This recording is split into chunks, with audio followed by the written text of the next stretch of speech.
Bismillahirrahmanirrahim. Assalamualaikum warahmatullahi wabarakatuh. Perkenalkan, nama saya Nur Fadila. Saya berasal dari kelas PT IKA dengan NIM 220209500006. Baik, pada kesempatan kali ini saya akan menjelaskan materi yang telah saya rangkum dalam bentuk infografis. Oke, materi pertama yaitu identitas nasional. Nah, identitas nasional ini terdiri atas dua kata, yaitu identitas dan nasional.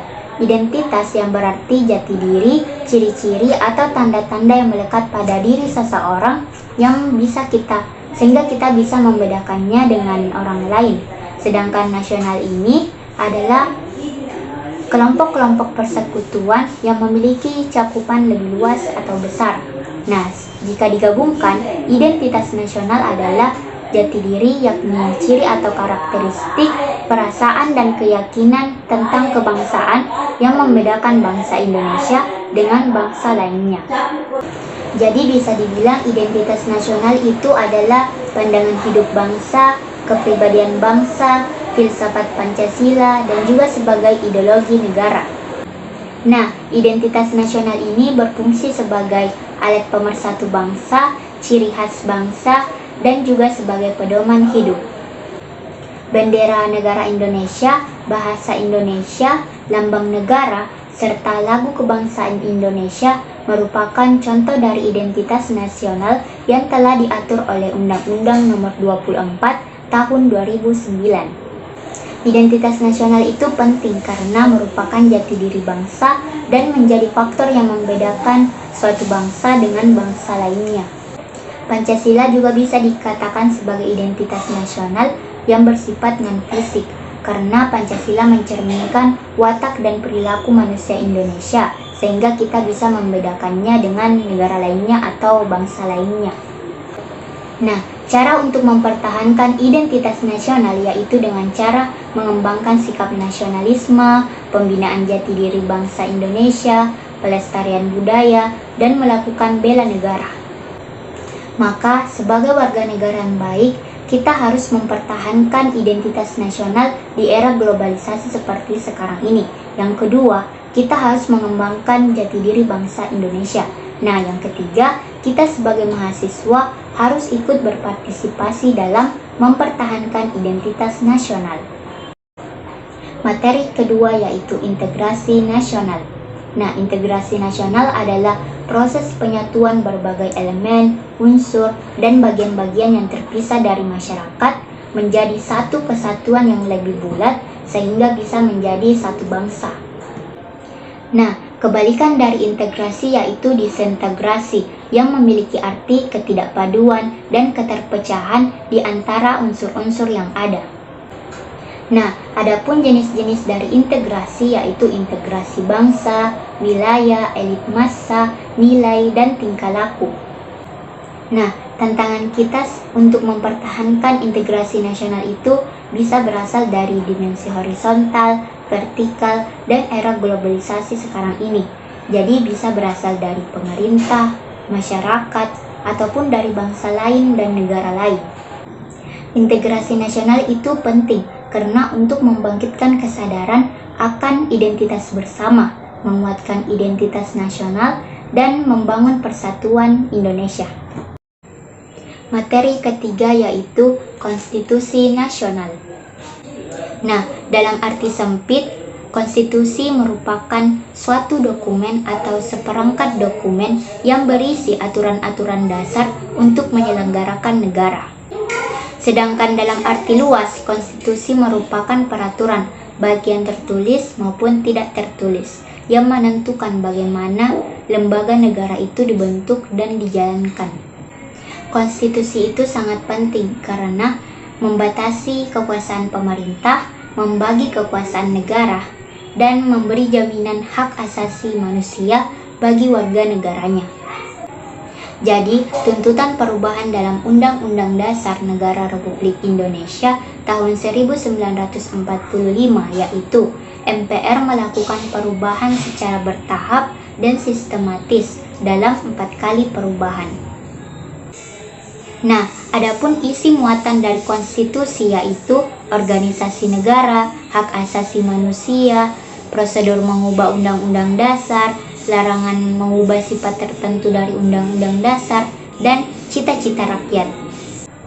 Undang-Undang Dasar Negara Republik Indonesia tahun 1945 menempati urutan paling tertinggi dalam urutan jenjang norma hukum di Indonesia.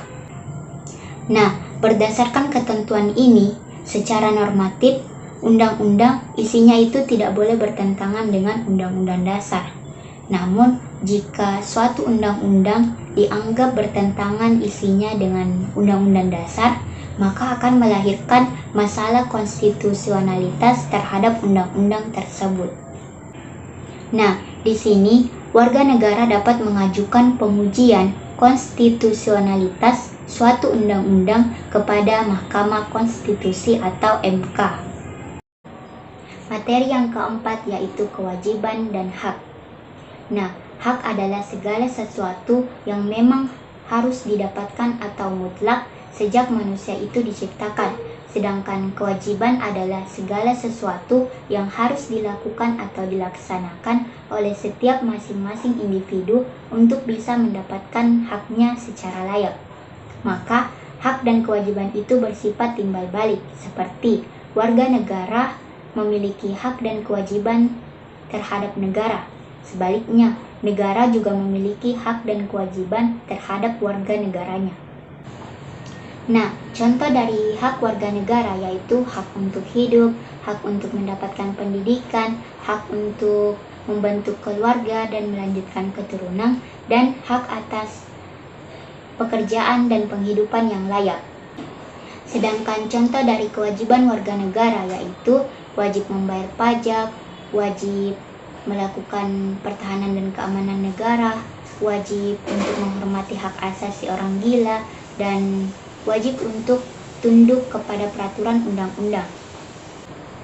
Jadi, hak dan kewajiban warga negara dan negara Indonesia itu diatur dalam Undang-Undang Negara Republik Indonesia tahun 1945 mulai dari pasal 27 sampai dengan pasal 34 yang di dalamnya terkandung hak asasi manusia dan kewajiban dasar manusia. Materi yang kelima yaitu demokrasi Indonesia. Demokrasi yaitu suatu bentuk pemerintahan yang kekuasaan atau kedaulatannya itu berada di tangan rakyatnya. Demokrasi di Indonesia itu berlandaskan Pancasila, bisa berarti sempit dan juga berarti luas. Dalam arti luas, yang berarti kedaulatan atau kekuasaannya itu berada pada rakyatnya, dan dalam penyelenggaraannya itu dijiwai oleh nilai-nilai Pancasila.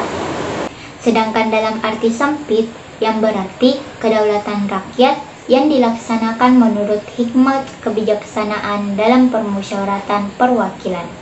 Jadi, demokrasi di Indonesia adalah demokrasi konstitusional. Selain karena dirumuskan nilai dan normanya dalam undang-undang, konstitusi di Indonesia juga bersifat membatasi kekuasaan pemerintahan dan menjamin hak-hak dasar warga negaranya. Demokrasi itu penting karena bisa diterima oleh banyak negara sebagai jalan untuk mencapai tujuan hidup bernegara, yakni kesejahteraan dan keadilan. Baik, materi terakhir yaitu penegakan hukum berkeadilan. Indonesia itu adalah negara hukum, artinya negara yang semua penyelenggaraan pemerintahannya, kenegaraannya, serta kemasyarakatannya itu berdasarkan atas hukum, bukan berdasarkan kekuasaan belaka. Maka diperlukan adanya penegakan hukum, karena penegakan hukum itu bertujuan untuk meningkatkan ketertiban dan kepastian hukum dalam masyarakat, sehingga masyarakatnya itu merasa memperoleh pengayoman dan hak-haknya itu terlindungi. Dalam menegakkan hukum, tentunya kita memerlukan aparat hukum. Nah, aparat hukum itu terbagi menjadi 3, yaitu lembaga kepolisian, kejaksaan, dan kehakiman. Nah, ada 4 fungsi negara dalam menegakkan keadilan.